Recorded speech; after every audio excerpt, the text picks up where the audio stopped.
A lot of what I've been trying to do over the all too many years when I've been writing about space is to bring space alive, to dynamise it and to make it relevant, to emphasise how important space is in the lives in which we live and in the organisation of the societies in which we live.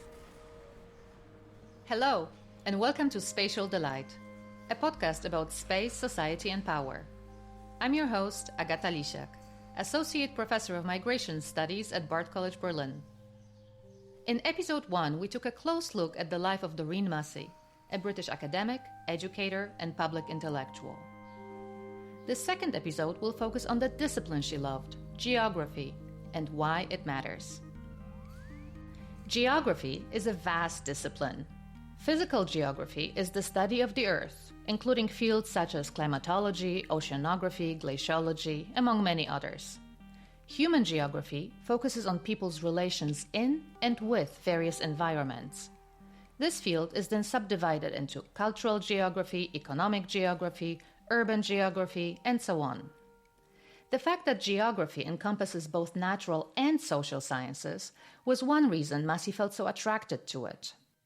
In an age which is faced by environmental problems such as we have, with climate change, with pollution questions, which are utterly social too, then I do think the natural and the social sciences need to talk to each other more. And geography maybe is one of the places that could happen, and one of the reasons I love the discipline. In order to better understand geography's vast scope and Massey's place within it, I spoke to Professor Linda McDowell. She's a leading figure in British feminist geography and Massey's former colleague at the Open University. Doreen had a very good description of it. So she said, in the social sciences, sociology, economics, politics have an object. So the economy, the society and so forth. So they're disciplines that focus on that. Whereas geography, she said, is what she called a synthetic discipline. So it puts together arguments made in other disciplines and explains how space and place alters the explanations. It's a really good discipline, I think, at the undergraduate level, where people understand the connections between society, space and nature. Those were Doreen's three key terms. And you could say physical, environmental and social, why Earth's surface processes matter and affect the economy and society and so forth. I notice you don't have degrees in geography, do you? No, I'm not a geographer. No. That's also something that I'll reveal in the first episode. Yeah, so it's very interesting that you're drawn to it. Why am I so drawn to it? While working on this podcast, I've done some thinking about my relationship with geography, and I think it goes way back. I'm pretty sure I learned how to read maps before I learned to read books. My father was a sailor. He was away much of the time. As a child, I would often try to picture where he was because I knew he was out there. I knew I had a father, I just didn't know where he was. At sea sounded so abstract. So I would ask my mom and she would point to a dot on the map. Osaka, São Paulo, Rotterdam. But by the time she pointed to a place on the map, my dad wasn't there anymore. We only knew where he had been. By the time his next letter arrived, he would already be somewhere else, headed to another port. That was way before the internet, of course. Today we would have probably FaceTimed each other regardless of our locations. But back in 1980s Poland, we didn't even have a landline. We relied on letters, and those would take weeks to arrive. What this experience helped me realize, even at that early age, is that we cannot think of any place as separate from time. Space and time are tightly interwoven. That's something Doreen Massey referred to as space-time. So, as a little girl, I spent many hours slouched over our atlas, tracing shorelines with my finger, marveling at the different shades of blue, trying to imagine the vast expanse of the ocean and the dangerous storms my father told me about. It's only recently that I found out that Doreen Massey also hovered over maps as a child. I was lucky enough to have an atlas and a globe at home when I was a kid. And just one of the stories I tell at the beginning of one of the books I wrote, a really theoretical book, but to try and explain this passion for geography, is about how I used to sit in bed at night and spin the globe or turn the pages of the atlas and just close my eyes and jam my finger down and see where it landed. and if it landed on land, to try and imagine what time it was in that place, what the people were doing there, what season it was, what kind of landscape it was, what kind of people. Incredibly naive. I was a young kid. Even then, there was some kind of spirit of curiosity and inquiry about the wider world, which must have been one of the ingredients that led me into being a geographer. I've certainly still got it. Massey's fellow geographer from the Open University, Professor John Allen, echoes this origin story. Doreen, I know it's going to sound like an exaggeration, but Doreen was born a geographer. She's the only person I know, and I met obviously a lot of geographers in my time, who actually thinks geographically about everything. Thinks through the spatial and relationships of every particular political issue that comes up. When you look up Doreen Massey online, you'll see that she's sometimes referred to as a Marxist geographer, a feminist geographer, a human geographer, a cultural geographer, and so on. So what kind of geographer was she? She was a geographer who always thought about it politically. I always thought the term spatial politics captured some of the things that she did. Yeah? That way of thinking about something politically, it meant that every time you're thinking through geography, you don't need the label, Marxist or feminist. You're trying to think through what difference it makes to what it is, the particular problem or issue you're talking about. What difference does geography make politically? Because Doreen was not just interested in geography for geography's sake. There was always a purpose, and that purpose was political, because geography and its relationships was always power-laden, full of inequalities, and she wanted to pull those out and try to make a better life for people politically. Another geographer, Dr. David Featherstone from the University of Glasgow, concurs.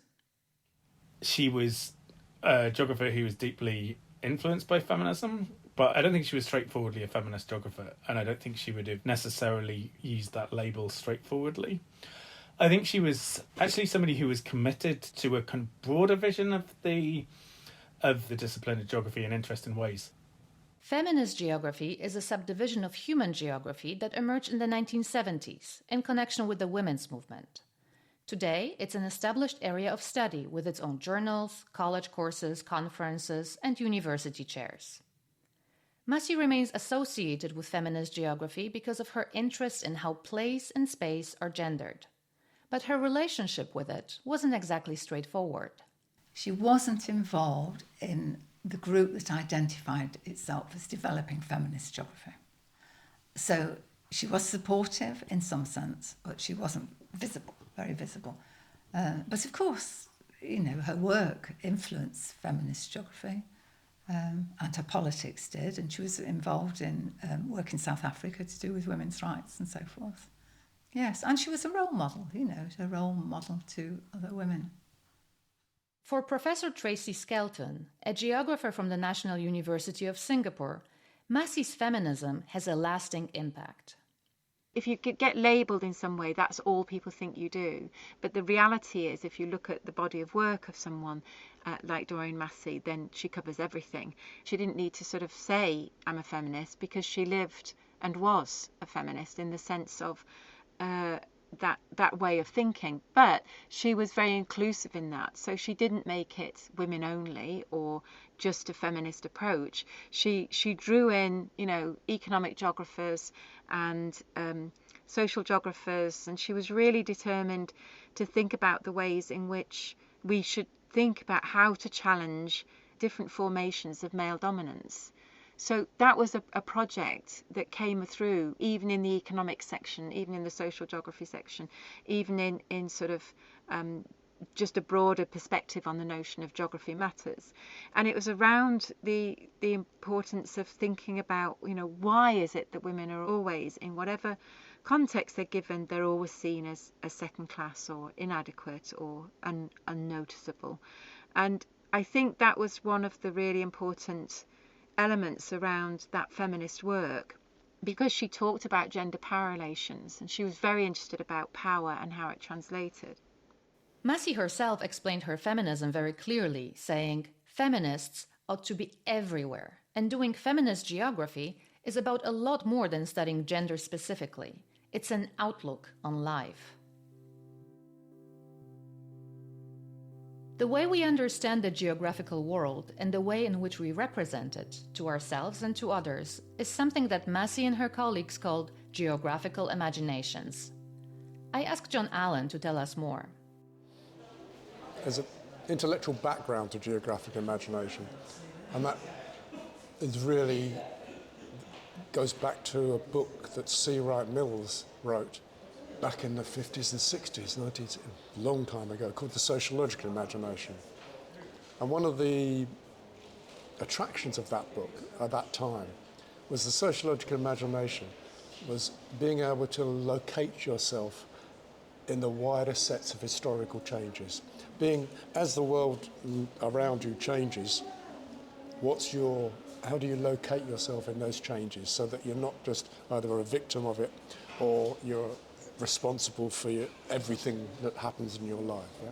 You are shaped by society, but you also shape society in turn as an individual.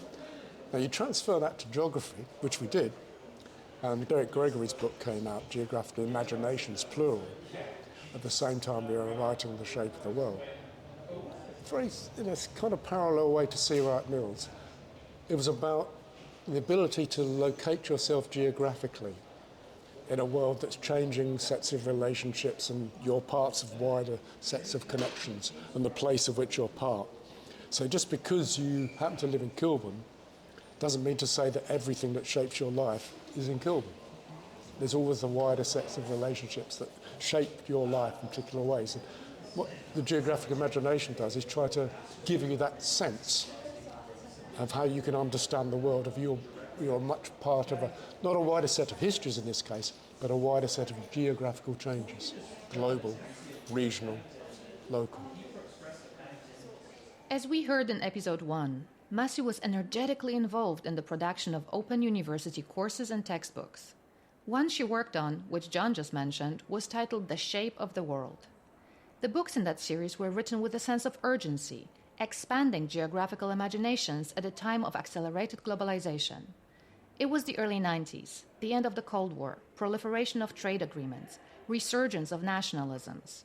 There was a widespread sense that places were becoming more and more alike, that the uniqueness of place itself was in danger, that place needed to be protected.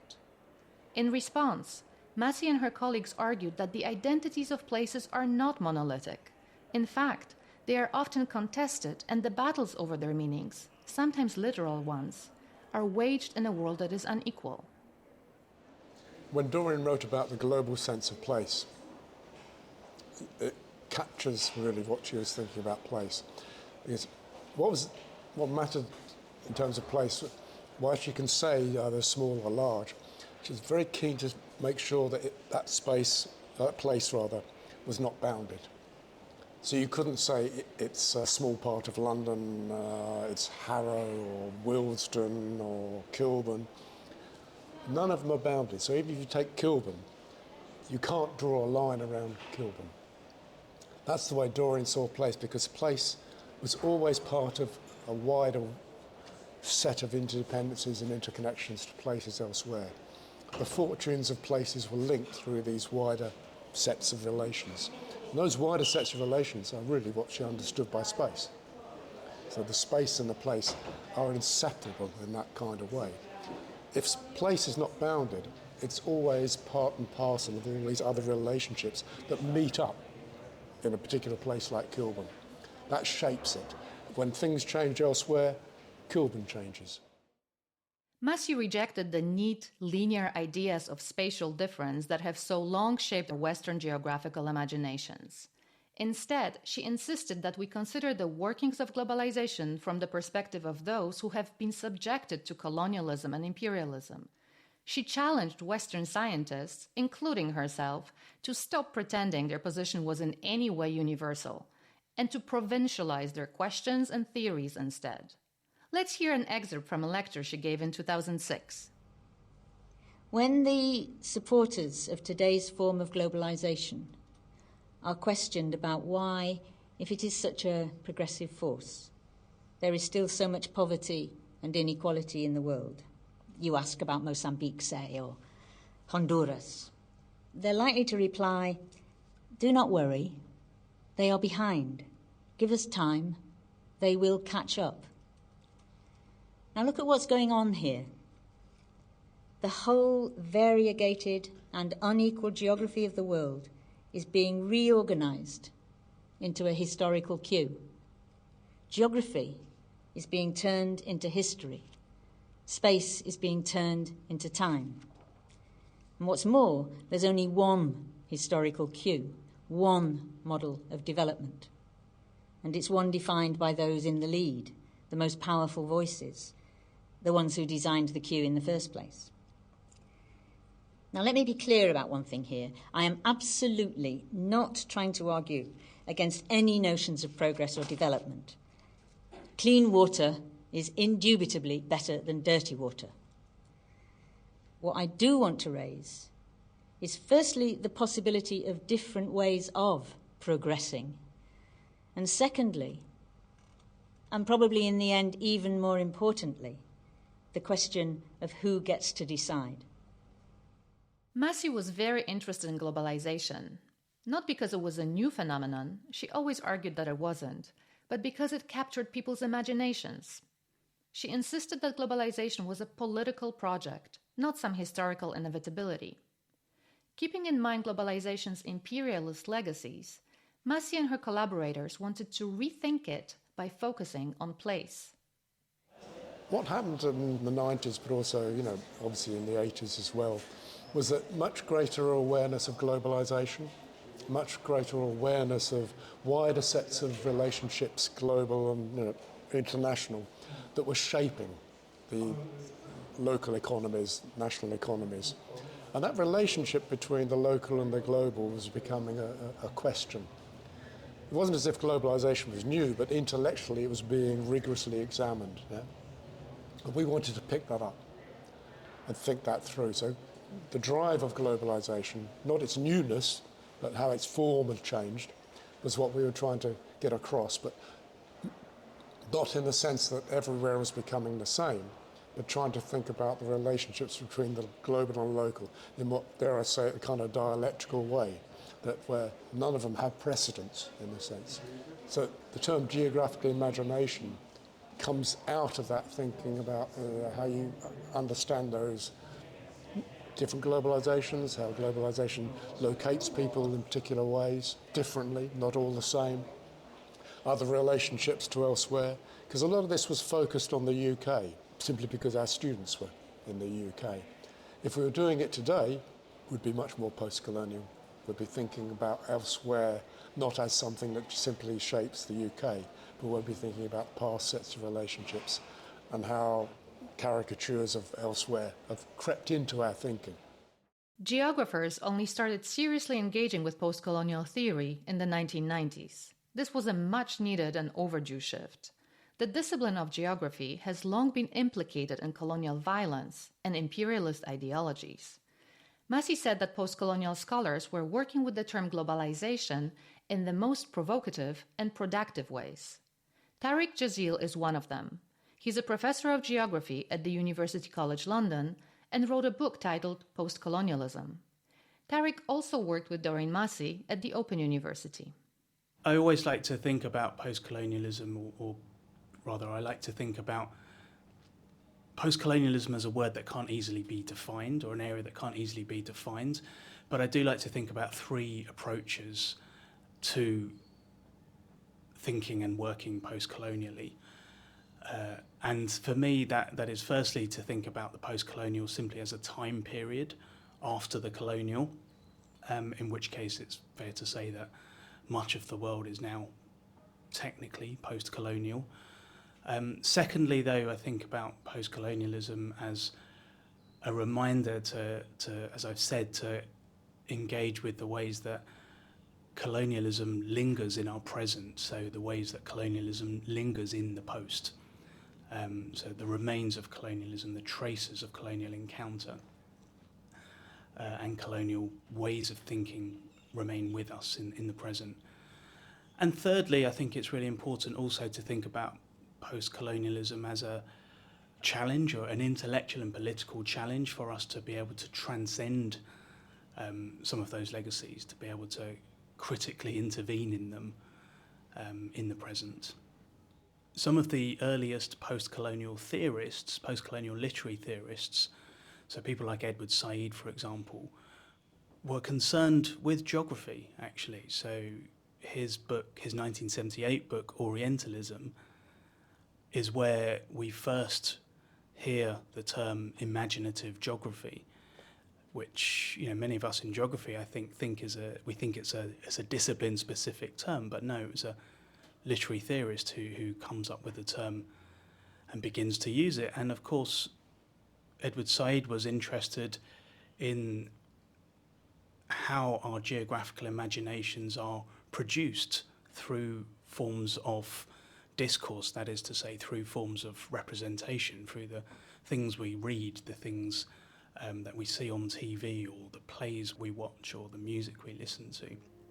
So I think it's fair to say that if we're talking about post-colonial theory, post-colonial literary theory, all the way back, actually, it's been preoccupied with space, with geography. Massey's concept of a global sense of place resonates with post-colonial geographies. Yeah, well, I think one of the things that Doreen Massey is hugely well known for is her insistence that places conceptually are always relational. That is to say that you can't easily draw lines around a place. You can't easily border a place conceptually, that is, because places are always formed at the constellation of different spatial flows that come from elsewhere. So places are that which is formed at the meeting up point of all those spatial flows. And I think that's a really valuable way to think about the history of imperialism as well, because the empire was something that happened. If you're based in London and you think about the empire, yes, it's something that happened out there, but it also all came home here to London, right? So spices and plantation commodities that were grown in far-flung corners, sugar, tea, coffee, etc. These were all products that were ultimately on sale here in London. My own family history, for example, my parents are from Sri Lanka, and they, at different points in their lives, because they met in London, but they both came to London because at some level they thought of London as their capital city, right? So they traced those routes across many, many miles from Ceylon, as it was then, to London. So they travelled. And there are many different ways, I think, that we can think about how imperialism was such a relational project. Much of our world, how we imagine it, how we inhabit it, continues to be shaped by various forms of imperialism and colonialism. In this episode, we discussed how geography, especially post-colonial geography, can help us understand the many entanglements of the global and the local. As Doreen Massey demonstrated, geography can also provide tools to unpack how space and place are gendered and classed. We'll talk more about this in our next episode, World City. Before we wrap up, a quick question for our listeners. How does geography matter to you? Were you, like Doreen Massey and I, drawn to maps as a child? What has shaped your geographical imagination? What or who has challenged the way you understand the world? Please fill out the Google form linked in the episode notes to share your thoughts with us. To learn more about the things we discussed today, go to the podcast page at thesociologicalreview.org, where you'll find our reading list. Last but not least, if you've enjoyed listening to Spatial Delight, take a moment to subscribe so you don't miss any future episodes. Today's episode was created by Susan Stone, Reese Cox, Adele Martin, José Sarmiento, and me, Agata Lisiak. Spatial Delight is funded by the Volkswagen Foundation and hosted by the Sociological Review Foundation. Big thanks to today's guests, geographers John Allen, David Featherstone, Tariq Jazil, Linda McDowell, and Tracy Skelton. This episode is dedicated to the memory of my father, Tadeusz Lisiak, who died of COVID in April 2021. Thank you for listening.